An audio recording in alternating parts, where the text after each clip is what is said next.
Humina ang mga transaksyon sa mga online gambling site matapos itong alisin sa mga e-wallet. Ayon po yan sa Philippine Amusement and Gaming Corporation o PAGCOR. Ibinunyag naman ng ahensya na wala pang kalahati ng mga online gaming company sa bansa ang legal. Para sa ibang detalye, nasa linya ng telepono si Marian Enriquez. Marian, gaano kalaki raw ang naging epekto ng pag-alis ng links ng online sugal sa mga e-wallet?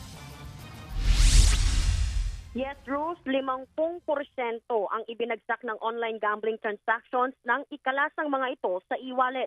Ayon yan kay Philippine Amusement and Gaming Corporation Chairman Alejandro Tenco. Matatanda ang tinanggal na ang link sa online gambling sa mga e-wallet apps nitong nagdaang weekend.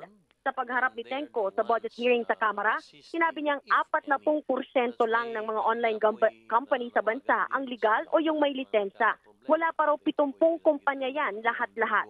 Sa 60% na illegal gaming companies, karamihan daw ay nasa ibang bansa na ang target customers mga Pinoy. Patuloy daw ang pakikipag-ugnayan ng PAGCOR sa mga law enforcement agency para masugpo ang mga illegal na gambling company. Kasabay nito, patuloy din ang ginagawa nilang hakbang para makasabay sa lumalaking industriya ng online gambling. Nasa $100 billion o higit 5.7 trillion pesos na raw ang halaga ng industriyang ito sa buong mundo. Ruth, ayon nga sa PAGCOR, nasa 12,000 na ang mga illegal na gambling sites at 8,000 dito ay na-down o naalis na. Pero patuloy pa rin daw sa pag-monitor ang PAGCOR para matukoy ang iba pang mga illegal na online gambling sites. Ruth? Yan po ang Express Report ni Marian Enriquez.